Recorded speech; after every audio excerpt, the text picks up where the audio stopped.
parler du chanvre. Donc je demande Nathalie, Henri, Pierre, deux Pierre. Pierre Wagne et Pierre Amathieu. Voilà. Si vous voulez venir. Je vous donne chacun 3 minutes, pas plus, et on posera après des questions. Alors, moi je vais vous présenter un nouvel intervenant, il s'appelle le chrono, il est jaune. Il fait 3 minutes. Et il va nous aider à essayer de tenir un timing. Je vous laisse le micro. Tiens, t'en as un. Je vous laisse vous présenter chacun vous-même. Et voilà, on vous donne 3 minutes chacun. Il nous manque Henri, mais qui va arriver, je suppose. Alors Nathalie, vas-y. Nathalie Fichot, je suis directrice d'Interchanvre, l'interprofession du chanvre qui regroupe 1500 producteurs et les industriels de première et certains de deuxième transformation. Je suis là pour parler des marchés, mais peut-être qu'on fait d'abord une présentation de chacun. Bonjour, je m'appelle Pierre Amadieu, je suis le président fondateur de la SS Impact. Nous développons des solutions pour transformer et valoriser les fibres longues de chanvre textile et technique. Bonjour, je suis Henri Pomical, ancien président directeur de la coopérative linéaire du Nord de Caen et aujourd'hui producteur de chanvre et donc en charge de mettre en place cette nouvelle culture avec Nathalie. Oui, donc Pierre Wagne, je suis enseignant-chercheur à l'École nationale d'ingénieurs de Tarbes. Et donc on intervient sur différents projets de recherche autour du lin, du chanvre et puis des fibres qu'on peut récolter en Europe. Donc Nathalie, vas-y, tu te présentes en 3 minutes. D'accord. Donc d'abord, merci à Lin et Chanvre Bio de nous inviter en tant qu'interprofession. C'est la première fois qu'on intervient. Je voulais remercier particulièrement Nathalie Revol, l'autre Nathalie, qui est la grande spécialiste et qui est la plus grande experte sur le sujet du chanvre fibre longue. Donc merci pour ton expertise et merci de la partager régulièrement avec nous.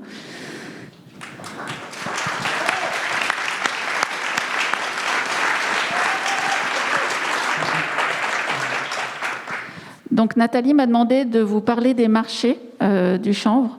Je dois avouer que ça fait 4 ans que je suis dans la filière et jusqu'à présent j'ai eu énormément de demandes, mais c'était principalement des stylistes, en dehors de Decathlon qui nous avaient demandé pour des chaussettes. Et maintenant j'ai des gros directeurs de grosses entreprises à l'international qui nous demandent de structurer pour s'assurer de l'approvisionnement du chanvre, pour pouvoir mettre du chanvre dans un maximum de leurs références.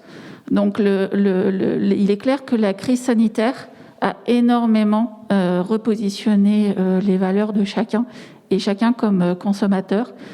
Et donc du coup, le local, le sain et le durable est vraiment revenu complètement sur nos marchés. Je m'occupe aussi au sein d'Interchanvre et de Construire en Chanvre de la construction. On a vu une augmentation de 30% des demandes sur tout ce qui est isolant biosourcé. Donc on est vraiment extrêmement dans la tendance.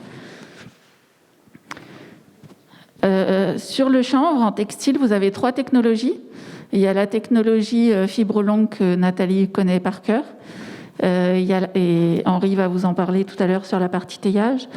Il y a la partie fibre semi-longue que Pierre va vous présenter sur la partie usine. Il y a la partie cotonisée, et c'est vraiment le cotonisé, c'est-à-dire un mélange de 20 à 30% de chanvre avec un coton qui explose complètement au niveau des demandes. Et les grands patrons dont je parlais tout à l'heure nous ont demandé de certifier la durabilité de nos fibres, le fait que le chanvre soit une culture sans phyto. Donc on a mis en place un label sur la fibre pour pouvoir garantir la traçabilité, le zéro phyto et le local. Ce label va sortir très bientôt. On attend juste une validation du nom de la part de l'INPI, mais on pourra communiquer largement dès qu'on aura sorti ce label. La dernière technologie, c'est la techno cellulosique. Je crois qu'il y a du monde dans la salle qui connaît et qui peut vous renseigner un peu plus que moi là-dessus. Nous, notre objectif, c'est vraiment de pouvoir avoir au JO 2024, maintenant qu'on sait qu'on aura une partie des bâtiments qui vont être construits en béton de chanvre, qu'on a des sportifs qui sont nourris avec de la protéine de chanvre pour les qualités que ça apporte. On souhaiterait vraiment pouvoir avoir des tenues à base de cellulosique de chanvre. Pour nous, ça serait la cerise sur le gâteau des JO. Et puis, il existe une autre techno qui est celle-ci, qui est le tricotage sur chanvre. Et là, malheureusement, Daniel Doty n'est pas là. Il ne peut pas en parler, mais j'ai terminé. Non, on va donner la parole à... Merci beaucoup, Nathalie. On donne la parole à Henri. Alors lui, il a le droit à 2 fois plus, à 6 minutes. Merci, merci Jacques. Je vais essayer de faire court et simple, mais ça va pas être facile quand même, parce que c'est vrai qu'avec Nathalie, on s'est rencontrés un peu par hasard un phéno organisé par le conseil régional. Et en fait, on a tout de suite accroché sur cette plante qui est, en gros, presque un miracle de la nature quand on sait la travailler, quand on sait la mettre là où elle peut s'exprimer. Et on a toutes ces chances-là, nous, dans les régions linéaires. Et je pense que demain, on aura vraiment une carte à jouer avec cette fibre, avec cette plante, qui va pouvoir nous apporter des fibres longues, à condition qu'on sache la récolter. Donc aujourd'hui, il nous manque, la première étape, c'est le matériel de récolte. On est aidé pour ça par les organismes et les conseils régionaux. Aujourd'hui, on a acquéri des machines. Vous en avez une dans la cour qui a été modifiée là, cette année, qui va nous servir pour la récolte prochaine. Ce sont des machines qui nous permettent de faire ce qu'on va appeler de la R&D. C'est-à-dire, aujourd'hui, on est passé... Nathalie a démarré ses essais fibres longues en 2017. Vous étiez à 1,5 hectare. Aujourd'hui, on est arrivé à une 12aine d'hectares. Ça, c'est possible grâce aux machines, les prototypes machines chinoises que l'on a modifiées. Mais si on veut passer à la vitesse supérieure, il faudra forcément qu'on ait des machines beaucoup plus performantes. Mais ça, on y travaille. Et je pense que on a de beaux jours devant nous pour pouvoir répondre à ces questions-là. Donc ça, c'est la première étape, qui est l'étape clé quand même, parce qu'aujourd'hui, toute la filière est connectée en fait, sauf le maillon manquant, c'est le matériel de récolte. Et ça, c'est quand même hyper important. Si on n'a pas ce matériel de récolte, où on va transposer exactement ce que l'on sait faire dans le lin, c'est-à-dire arracher ou couper le chanvre en bout de 90 et le paralléliser au sol pour le faire ouïr, tant qu'on n'aura pas réussi ça, on n'aura pas réussi à faire des fibres longues. Quand tu veux, Jacques. Voilà, donc ça, c'était la première étape. Quand je disais tout à l'heure, ça est un miracle de la nature, c'est vrai, cette plante, on la met autour du 10-15 mai, alors qu'on soit en bio ou en conventionnel, c'est la seule plante que je connaisse qui peut se transposer aux 2 cultures. Et grâce à ça, elle sera complémentaire, que ce soit pour ceux qui sont en bio et ceux qui sont en conventionnel, puisqu'elle convient aux 2 producteurs. Ça, c'est quand même un élément important, parce qu'en fait, c'est l'un qui va tirer l'autre et vice-versa. Et demain, on va pouvoir avoir un développement de cette culture grâce à ce pouvoir en fait, agronomique où la plante n'a besoin d'aucun intrant. Sous réserve qu'on la mette dans de bonnes conditions. Donc j'ai plus qu'une demi-heure. Enfin, j'ai plus que 3 minutes. Voilà, donc ça, ce sont les différentes étapes importantes qu'il va falloir bien mettre en cause. La deuxième chose, c'est le rouissage. En fait, qu'est-ce que j'ai fait, qu'est-ce qu'on a fait avec Nathalie? On a transposé ce qu'on savait faire dans le lin. Et là, après avoir mené un teillage pendant 20 ans, on a quand même des certaines habitudes et des certains points de repère. Et en fait, en l'espace de 2 ans, on a fait des bonds énormes et on a réussi à sortir des qualités de fibres qui sont assez exceptionnelles. Et je pense que quand on aura vraiment le matériel pour pouvoir ranger et avoir des nappes qui sont dignes de ce qu'on a avec le lin, on pourra dire qu'on aura un rendement qui permettra de rémunérer l'agriculteur probablement à la même hauteur que le lin. Mais on n'y est pas encore. Mais faut toujours avoir de l'espoir. Mais je pense qu'on n'est pas loin de toucher le but parce qu'on va très très vite. Et donc on devrait arriver à cette solution-là. Donc, important, la filière est connectée. Une fois qu'on aura passé cette étape de taillage, je pense que les tailleurs ici, les filateurs peuvent en parler. Le chanvre se file comme le lin. A d'autres caractéristiques, mais a aussi des caractéristiques que le lin n'a pas. Et donc, il sera complémentaire. Et je pense que demain, par rapport à ce qu'on est en train de vivre, on est tous là, on pourra relocaliser probablement parce qu'on va apporter une autre matière première pour pouvoir faire de la fibre longue et pour pouvoir répondre à un marché qui est très demandeur sur des fibres naturelles. Voilà, je pense que... j'ai encore un petit peu de temps. Donc, deuxième chose, et ça c'est plutôt l'industriel qui a été responsable d'une coopérative pendant 20 ans, c'est vachement important. En fait, quand vous êtes responsable d'un taillage, on était responsable avec une monoculture qui était le lin de printemps. En 2010, on a développé un peu le lin d'hiver, donc c'est-à-dire on avait 2 approvisionnements et qui limitaient un petit peu les effets climatiques. Et Dieu sait si on a des effets climatiques qui sont très néfastes et très importants, et surtout des sauts. Vous le voyez tous, le climat il change. Et donc il faut adapter quand même nos cultures par rapport à ce climat et aussi adapter pour pérenniser nos outils. Et donc aujourd'hui, rentrer du lin d'hiver, du lin de printemps et maintenant du chanvre conventionnel, du chanvre bio et du lin bio, ça permet d'agrandir le panel pour approvisionner les outils de transformation et ça permet de les pérenniser surtout en fonction des aléas climatiques. Ça, c'était le deuxième point que je voulais apporter. En fait, pour l'instant, si on réussit vraiment à aller au bout, on a vraiment le ticket gagnant à tous les niveaux. Voilà.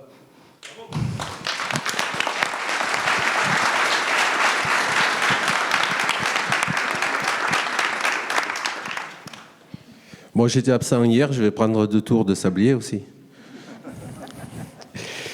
Donc, Impact développe des solutions de transformation, de défibrage, de valorisation pour les fibres longues de chanvre. Et contrairement au lin, nous travaillons les pailles dans le sens de l'andin et nous défibrons les matières et nous les travaillons dans le sens du process. Et nous développons pour ça des équipements qui ne sont plus à développer mais qui sont adaptés déjà pour le lin, donc vous avez une belle marge d'avance. Donc il y a 2 ans, pour ces rencontres formidables, j'avais un discours. Cette année, j'ai un flyer. Vous pourrez le retrouver sur notre stand. Impact, c'est aussi des associés qui travaillent avec nous et qui participent au financement de notre développement. Ils sont là, il y a Chambre Occitan, il y a Virgocop, Viridigalus, ABC Chambre. Et toute notre équipe, cette année, est assez fière. 2021 est une année assez exceptionnelle. Nous venons de mettre en service notre première ligne de défibrage pilote et de produire. Nous allons produire maintenant dans les semaines et les mois à venir 25 tonnes de fibres de chanvre textile que nous allons livrer à nos premiers partenaires qui sont les filateurs Safilin, Libeco, Dumortier. Et c'est avec eux que nous travaillons d'abord, avant de développer nos outils, à développer la filière chanvre, notamment textile, qui renaît localement ou ici après plus de peut-être 100 ans d'absence. Travailler sur les aspects qualité et structurer cette démarche avec nos partenaires. Donc on a une stratégie de développement, on fonce. Cap sur 2023. 2023, il y a un gros salon de la machine textile. On veut y être présent et vendre une centaine de lignes de défibrage. Pour ça, on va réaliser 2 sauts quantiques en 2021. C'est déjà une première étape. Et 2022, une deuxième étape pour passer des phases R&D à l'industrialisation. Parce que nous nous positionnons en constructeur de machines textiles. Donc, avec la volonté de révolutionner un peu les métiers du chanvre qui n'a pas connu de développement depuis une centaine d'années. Donc on développe nos équipements avec les savoir-faire du 19e siècle et les contraintes agricoles et les contraintes de marché du 21e siècle. Révolutionner mais aussi massifier les cultures de chanvre. C'est pour ça que nous développons des outils qui soient simples, faciles à utiliser, faciles à maintenir et surtout d'un coût très, très abordable pour faciliter les investissements. à l'étape agricole comme à l'étape de la première et deuxième transformation. Donc nous développons une gamme de 4 machines. Le chaînon manquant chez nous, c'était plutôt l'outil de défibrage qui puisse extraire des fibres longues. Donc, pardon ? Non, on extrait des fibres longues, tu les verras. Ensuite, on les travaille, on les carde et elles deviennent demi-longues. Mais donc, avec notre ligne de défibrage, on extrait des fibres longues de chanvre. Pour l'instant, on fait du cardage. Mais le deuxième équipement, le Graal, c'est notre peigneuse de fibres long-brin. C'est une machine qui est encore à développer, mais qui va permettre de doubler la valeur des fibres produites. Une récolteuse double, pour simplifier, faciliter, optimiser pour une récolte à un moindre coût. Et pour les marchés de demain, la 4e machine, c'est une nappeuse de fibres longues qui permettra d'apporter une solution pour le renforcement de biomatériaux. Ouais, il reste encore quelques grains. Donc nous avons une vision d'avenir pour le chanvre. Nous, on pense que 2050, c'est 1 million d'hectares de chanvre en France. On pense on vise à apporter des centaines de lignes de défibrage en soutien au développement de ces filières locales. Et surtout, 1 million d'hectares de chanvre, c'est 15 millions de tonnes d'équivalent CO2 fixés par an. Et ça, c'est vraiment notre moteur. Donc pour avancer et pour réaliser ce saut quantique, je vous invite à rejoindre Impact et nous recherchons bien entendu des clients pour nos fibres, des clients pour nos machines, des clients pour nos prestations de services. On recherche aussi des associés qui puissent nous rejoindre et participer au développement de nos outils. Il y a une phase R&D très intense de 2 ans, donc je vous invite à nous rejoindre. Et pour ce faire, je vous invite à nous rencontrer chez nous dans le Lot pour des rencontres d'affaires et pour vous faire la démonstration de nos équipements en fonctionnement. Donc on vous accueillera tout d'abord sur notre stand avec Sylvain et Hélène qui m'accompagnent aujourd'hui et qui sont les membres actifs du staff de Impact. Merci.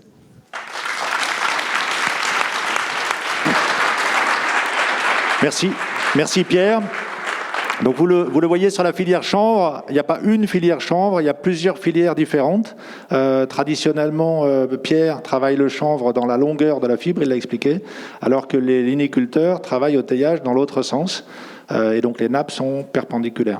Donc c'est 2 techniques différentes et c'est 2 voies différentes qui ont chacune des avantages et des inconvénients. Celle du lin bénéficie du terroir et du ruissage comme Henri l'a expliqué.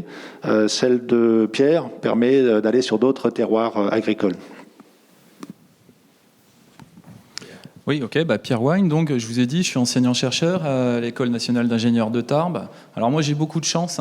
J'ai la chance de côtoyer régulièrement donc Henri et Pierre. Vous avez vu, ce sont des super passionnés. J'espère que je le suis aussi quand même. Et donc on s'est globalement rencontrés autour de l'association. Donc je voulais le préciser.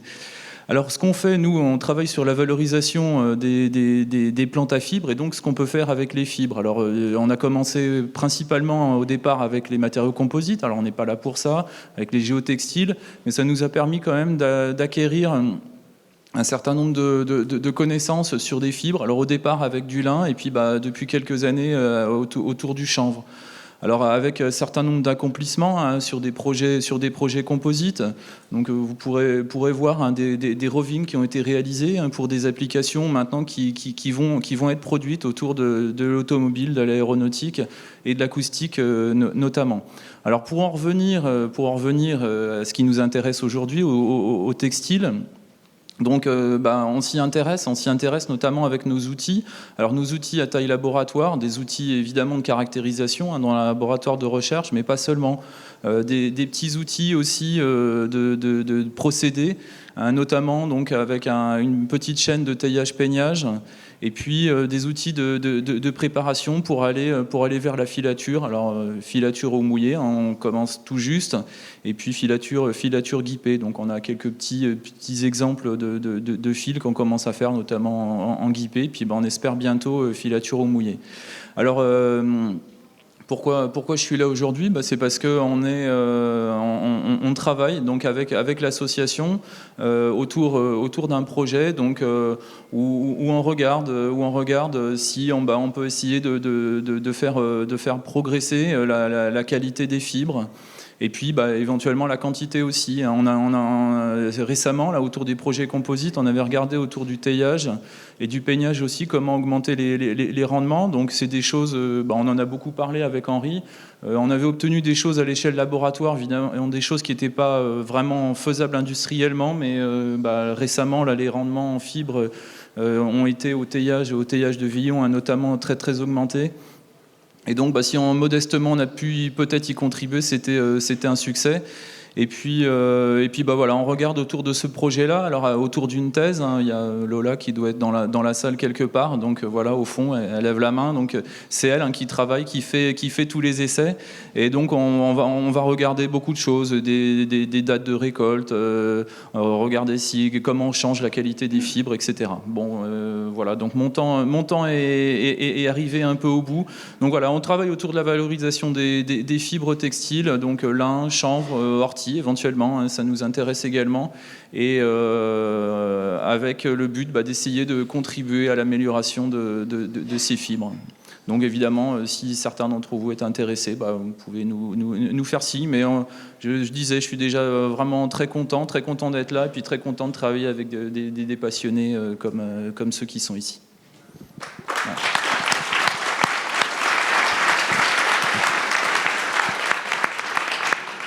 Donc des questions, si vous voulez.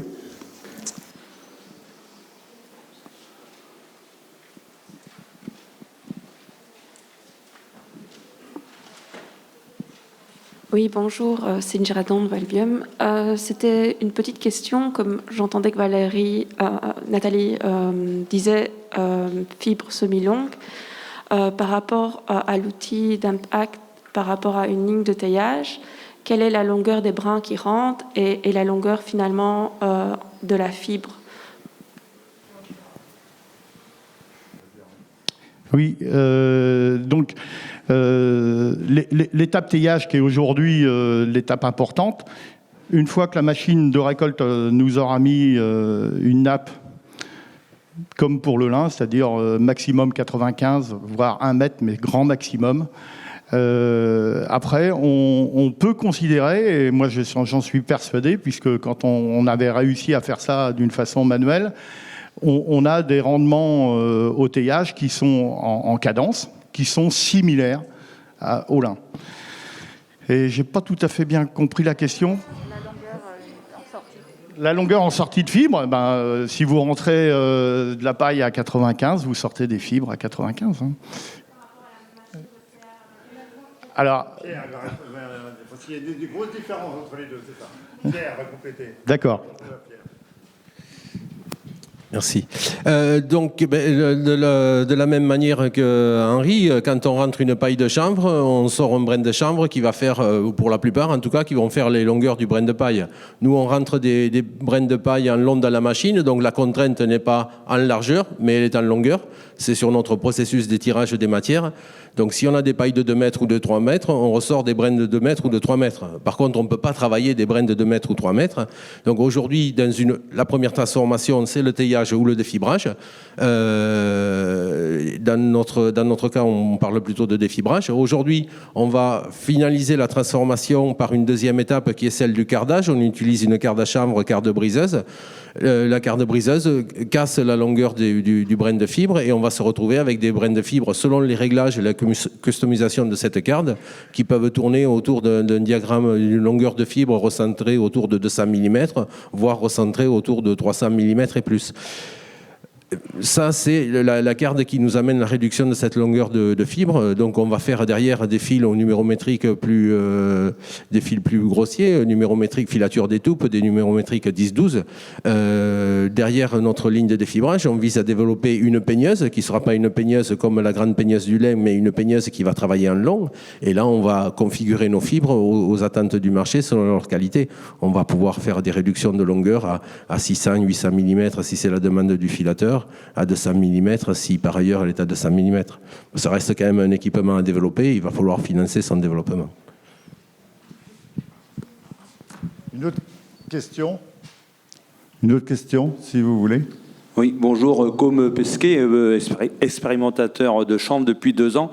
Vous n'avez pas parlé de génétique et de semences. Est-ce qu'il y a, parce que si la production se développe, il va falloir de la semence, est-ce qu'il y a de la recherche ou comment ça se passe? Ou comment vous voyez les choses? Alors, à ma connaissance, MPIT est ici, MPIT ADN, Christophe Février. Donc, il va pouvoir vous répondre plus en détail que moi. Mais en tout cas, il y a effectivement de la recherche génétique qui est tout à fait gérée par MPIT ADN. Donc, allez-y, venez ici. Oui, bonjour, Fabienne Matisse. Donc, je suis responsable je suis responsable de la recherche et développement au sein d'MPIT ADN, donc qui est une structure qui est obtentrice de variétés de chanvre. Donc, en effet, on est très intéressé par la diversité des marchés, et notamment celui du textile. Donc, on est très, très à l'écoute de vos demandes, du cahier des charges que vous attendez, pour pouvoir essayer d'adapter en fait nos variétés au textile, sachant que pour le moment, on a plutôt des variétés pour les chanvrières, donc des isolants, des choses beaucoup plus rustiques. Donc, on est là. Donc, moi, je voudrais dire un tout petit mot que hier, on avait Christophe Février qui était là avec nous, votre directeur, et il nous a répondu qu'il n'y avait aucun souci, qu'il y avait un plan de sélection qui était parti, c'est ce qu'il a dit hier soir, et qu'on aurait de la semence autant qu'on voulait, dès qu'on ferait, voilà. Donc, Henri, il parlait de quelques hectares, je n'ose plus dire. Bon, on va 300 hectares l'année prochaine, multiplié par 2 ou 3 l'année d'après. Donc, et Christophe Février a dit qu'il suivrait et qu'il n'y avait pas de problème de semences. Voilà. En complément, il y a la variété et il y a l'itinéraire culturel. Nathalie a énormément travaillé sur l'itinéraire culturel, donc je vous conseille d'aller voir les visites cet après-midi parce que ça conditionne énormément la qualité de la fibre. Une autre question ?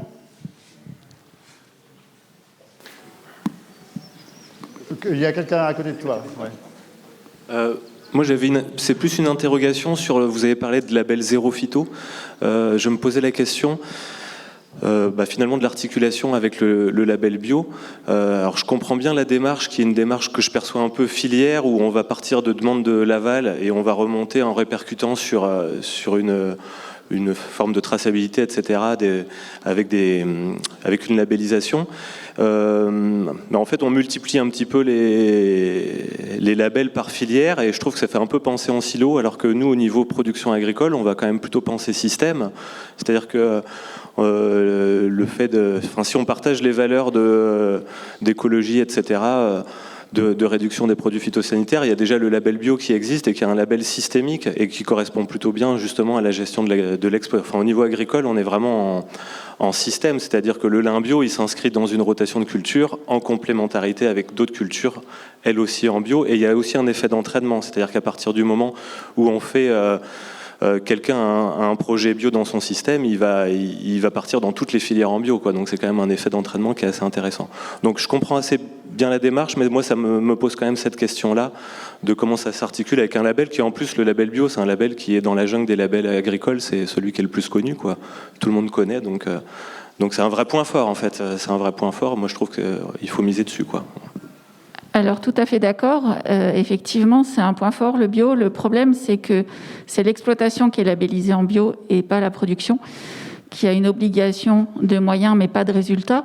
Et les patrons des grandes entreprises qui nous appellent, ils veulent une obligation de résultat. C'est-à-dire qu'ils veulent être certains que la qualité, elle est avec zéro phyto, qu'elle est tracée, qu'elle est locale. Et en fait, comme on a mis des labels aussi bien sur les granulats en premier pour le bâtiment que sur la graine pour l'alimentaire, pour nous, c'était plus facile de mettre en place un label, même si c'est un audit externe et que ça va jusqu'à la sortie de la chanvrière pour montrer qu'il n'y a pas de chimie au niveau de l'industrie. Pour nous, c'était plus facile à mettre en place et à plus grande échelle que si on demandait à tous nos producteurs de passer en bio. Ce que je n'ai pas dit tout à l'heure, c'est qu'en cotonisé, je vous disais qu'il y avait beaucoup de demandes et ça explosait. On est sur 2000 tonnes sur 2020 de fibres de chanvre qui sont parties sur le cotonisé. Je prends le micro. Bon, merci. La question bio m'interpelle. Avant de construire des machines pour transformer les pailles de chanvre, j'étais agriculteur bio. J'ai commencé par cultiver du chanvre et accompagner les agriculteurs dans des développements de filières locales.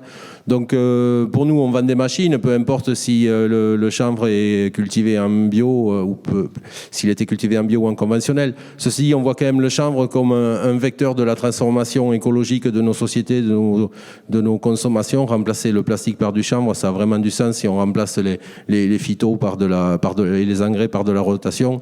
Donc que le chanvre soit un vecteur de la conversion à l'agriculture bio, ça reste un de nos moteurs. J'aurais bien aimé que Vincent Turé qui se montre, parce que comme on parle du bio, on a la chance d'avoir 3 personnes d'Écossaire dans la salle. Hein. Donc c'est les gens qui certifient les entreprises bio, que ce soit à l'agriculture ou la transformation. Hein. Et si vous juste dire un tout petit mot pour tu peux lui donner le micro, s'il te plaît, pour qu'il se présente et qu'il nous dise un tout petit mot sur le bio. Juste un instant avant de laisser la parole à EcoCert qui pourra rentrer dans le détail de la labellisation.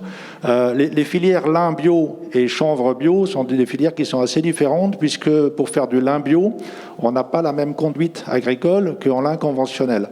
Donc on ne peut pas faire du lin bio juste en changeant sur l'année où on fait le lin. Donc faire du lin bio, ça nécessite de convertir l'ensemble de l'exploitation agricole, comme Franck l'a expliqué tout à l'heure, vers la bio. Et c'est tout l'intérêt de cette filière du lin bio, c'est qu'elle peut servir à attirer des agriculteurs conventionnels qui font du lin en conventionnel vers l'agriculture bio. Il ne s'agit pas d'opposer les deux modèles, il s'agit de corriger le manque de bio en proportion des terres agricoles sur le bassin ligneux. Sur le chanvre, on a la même conduite agronomique en bio qu'en conventionnel, et donc la filière du chanvre bio sur laquelle on travaille dans l'association LAE Chanvre Bio peut évidemment s'intégrer dans des fermes conventionnelles l'année du chanvre avec quelques petits ajustements. Nathalie me corrigerait sûrement si elle avait le micro. Voilà. Je laisse la parole à EcoCert pour présenter le label bio. Oui, bonjour, je suis Vincent Duret, je suis responsable du département textile au niveau d'EcoCert, donc je suis plus sur la partie proprement dit développement et certification des filateurs, des tisseurs, des teinturiers, etc., jusqu'à la fabrication des vêtements.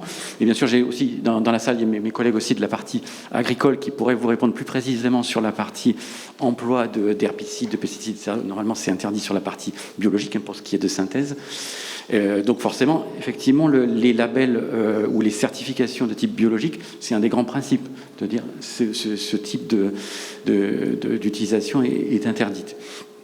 Et sur la partie proprement dit développement textile, là, il existe la certification GOTS, qui veut dire Global Organic Textile Standard, qui, lui, est une certification internationale. Donc, effectivement, quand on parle de label ou de revendication ou de valorisation d'un produit qui a pu être produit de manière dans le respect de l'environnement, il existait, il y a déjà une dizaine d'années, plusieurs différents labels dans le monde entier. Il y a eu une restructuration, je dirais, de tous ces labels qui peuvent exister aujourd'hui, et notamment pour ce qui est du textile, à aujourd'hui, pour les vêtements, la certification GOTS est devenue quand même la référence en termes de valorisation des produits. Donc je pense que c'est aussi important de bien concentrer et d'être efficace dans la communication au niveau du produit fini, et notamment pour ce qui est du marché final, pour ce qui est du vêtement aujourd'hui, si on parle de ça, et notamment je vois l'affiche aujourd'hui sur les jeans de demain, c'est bien aussi d'avoir une efficacité là-dessus si on veut être sûr d'assurer, je dirais, l'avenir économique également du produit. Donc effectivement, aujourd'hui, la certification GOTS est quand même la plus utilisée dans le monde entier. Et donc c'est quelque chose de très important. Mais ceci dit, d'autres initiatives sont aussi importantes là-dessus. Donc je serais ravi de pouvoir répondre à d'autres questions s'il y a besoin.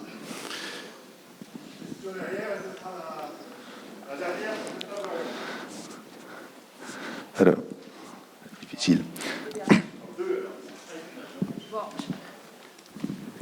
Oui, bonjour, Gaëtane Dei, agence de l'eau Seine-Normandie.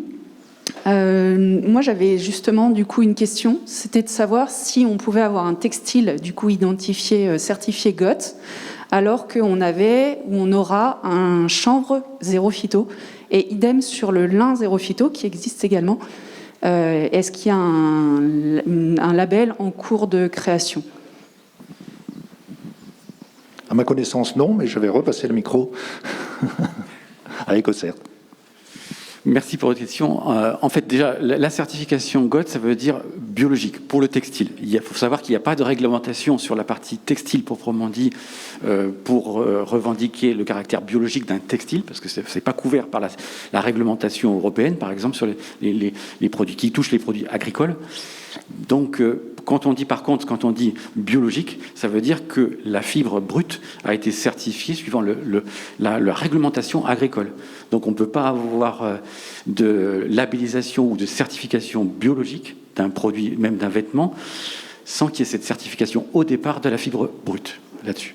Donc on peut rajouter d'autres labels par-dessus, mais au départ, c'est obligé que la fibre soit certifiée brute au niveau agricole.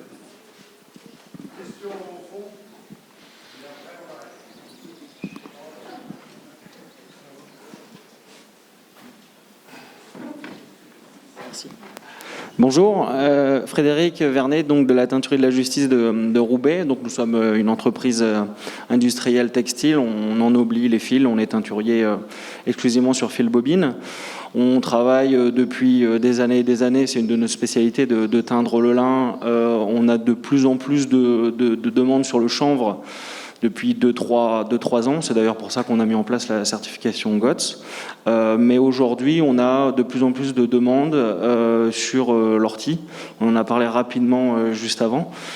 J'imagine que sur le lin et sur le chanvre, vous devez déjà être bien occupé, mais est-ce que l'ortie, c'est des choses que vous regardez du coin de l'œil ou vous commencez déjà à travailler ou pas du tout? Merci.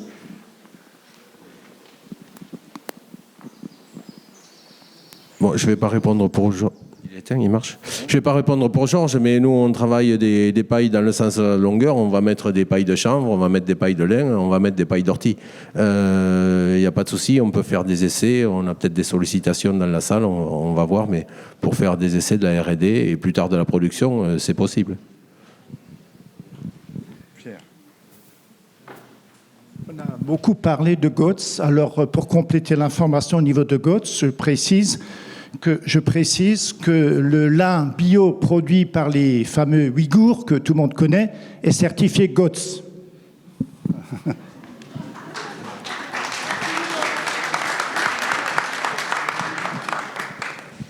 Bon, c'était une conclusion. Enfin, moi, je vous remercie. Je remercie vraiment tous ces gens qui font des essais sur le chanvre, hein, que ce soit Pierre, Henri et tout le monde, et avec Nathalie. Et vraiment, on avance beaucoup sur le chanvre. Et vous allez voir, d'ici 2 ou 3 ans, vous serez une hôtel de chambre. Et d'ailleurs, tout le monde, ils ont tous un pantalon en chanvre. Voilà, c'est le début. Alors, merci pour tous ces gens de cette table ronde.